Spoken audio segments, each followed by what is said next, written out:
अस्सलाम वालेकुम वरहमत उल्लाहि वबरकातुहू।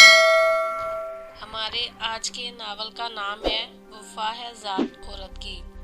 आज मैं आपको किस्त नंबर 10 का पार्ट 2 सुनाऊंगी। और वीडियो पसंद आए तो कमेंट सेक्शन में अपनी राय का इजहार ज़रूर कीजिएगा। अगर चैनल पर नए हैं तो चैनल को सब्सक्राइब करें, वीडियो को लाइक और शेयर करें। तो सुनते हैं किस्त नंबर 10 का पार्ट 2। मैं समझी नहीं सर, शगुफ्ता और नाज़ली बाजी को मेरे हीरोइन बनने पर क्या तकलीफ? वो तो उल्टा खुश होंगी। इसका लहजा हैरानी से पुर था। मेरी जान, मसला यही है कि तुम बिल्कुल मासूम और भोली भाली हो, जबकि इस मैदान में तेज तर्रार लोग कामयाब रहते हैं। सर, मैं जैसी भी हूँ बिल्कुल ठीक हूँ, और जब आपकी पुश्तपनाही हासिल है तो मुझे किसी का क्या खौफ। बहरहाल दिल से ये गलत फहमी निकाल दो कि जहाँ कोई तुम्हारा अपना है या किसी को तुम्हारी कामयाबी पर मुसर्रत होगी।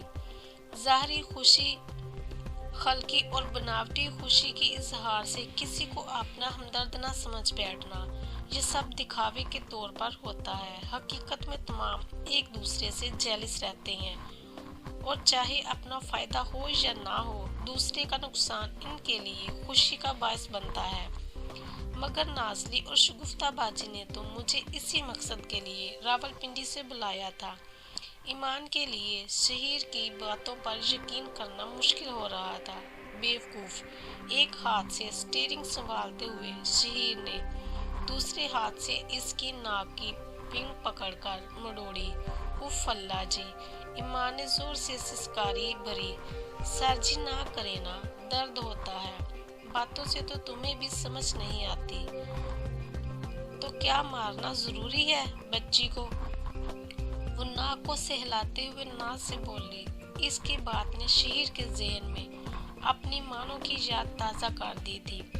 वो भी खुद को बच्ची कहती थी, मगर फिर सर झटक कर वो ईमान की तरफ मुतवज्जे हो गया। हनी, शगुफ्ता और नाज़ली ने तुम्हें छोटे मोटे किरदार के लिए बुलाया होगा, बल्कि इनका असल मकसद लाजमन तुम्हें बतौर चारा इस्तेमाल करके अपने लिए बेहतर किरदार ढूंढना होगा।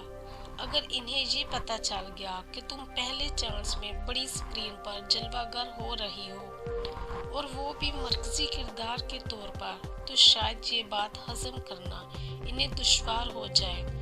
वो ज़रूर बिल ज़रूर तुम्हें इस काम और मुझसे बरगश्ता करने की कोशिश करेंगी। इसी तरह मुझ पर भी दबाव डालेंगी कि तुम्हारी जगह इन्हें चांस दूं।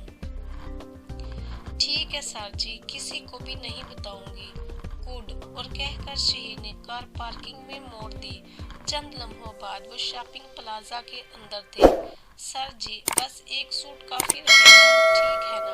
वो इसके साथ यूं चल रही थी जैसे इसकी घर वाली हो। सर जी की बच्ची, शहीर ने इसे आस्तीगी से झटका। कोई सुनेगा तो क्या कहेगा? किसी और नाम से नहीं पुकार सकती हो? हाय अल्लाह जी, क्या कहूँ इसके अलावा? ईमान ने परेशानी का इजहार किया। शहरी कहा करो। ये कहते हुए इसकी आंखों में मानो का गमज़दा चेहरा लहराया, मगर एक नई दुशीज़ा की कुर्बत गोया नई चोटी सर करने के मुतरादिफ थी। मानो का चेहरा इसके सफली जज्बात के सामने मान पड़ गया। उफ, नहीं सर, ये मुमकिन नहीं। अच्छा ऐसा है, सिर्फ जी कहूँगी। रेडीमेड कपड़ों की दुकान में घुसते हुए इसने सरगोशी की। शहीर मुस्कुराया। चलो, गनीमत है। इनके अंदर दाखिल होते ही चाकू चुबंद सेल्समैन मुस्तद हो गया। यूं भी शहीर और ईमान की उम्रों के तफावुत और शहीर के चेहरे पर ईमान के लिए रेशा खत्मी होने के तासुरात इस बात का मजहर थे कि कुछ खरीदे बगैर वो ना जाते।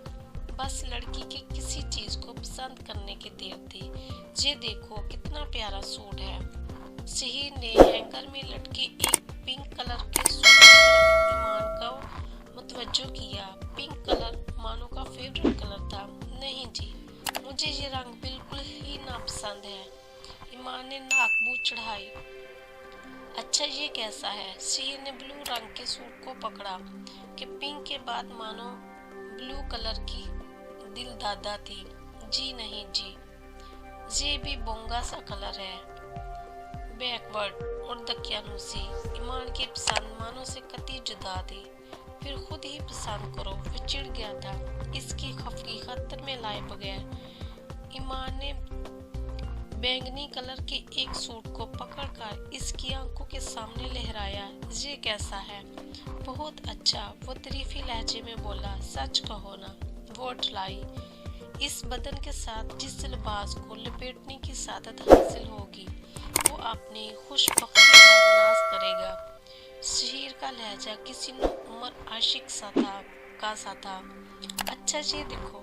वो लिबास रख कर ईमान से इसे ब्लैक सूट की तरफ मुतवज्जो किया। मेरा तो पसंदीदा कलर है, फिर गोरे रंग पर यूं भी खूब जचता है। और ये वो एक के बाद एक सूट आगे करती गई और शहीर तमाम की तारीफ करता गया। अब मैं इनमें से कोई एक लिबास कैसे पसंद करूंगी? वो रूहान सी होने लगी। जबकि आपको भी तमाम सूट पसंद हैं। जब तुम पसंद हो तो लिबास की क्या अहमियत? वो बात पे बात रोमांटिक हो रहा था। फिर भी जी, सूट के इंतखाब में मेरी मदद तो कर सकते हैं ना? तुम्हें ये सारे पसंद हैं? शहीर ने दर्जन भर सूटों की तरफ इशारा किया। हाँ ना, इसीलिए तो चुनाव में दुश्वारी पेश आ रही है। वो बोलपन से बोले। इसकी मासूमियत कहीं से भी बनावटी नजर नहीं आ रही थी। यूं भी जब औरत किसी मर्द के हवासों पर छा जाए तो इसकी हर बुरी आदत भी मर्द को अदा होने लगती है।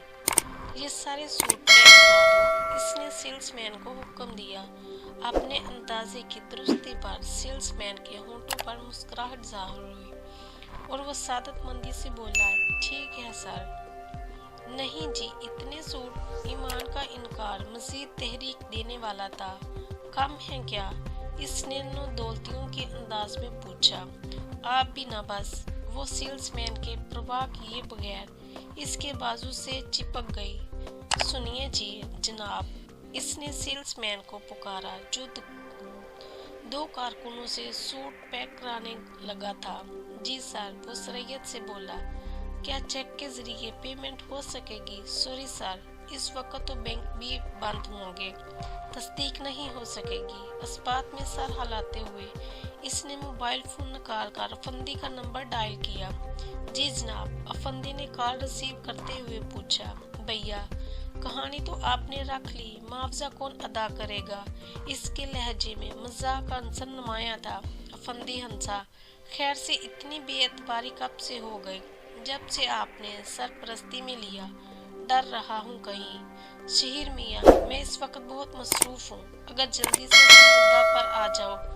आपकी भाभी के साथ शॉपिंग पर आया हूँ।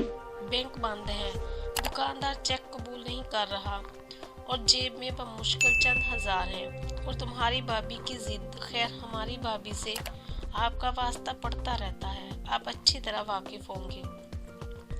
कितनी रकम चाहिए और कहाँ भिजवा दूं? अफंदी ने कहका लगा के पूछा। 1 लाख काफी होंगे।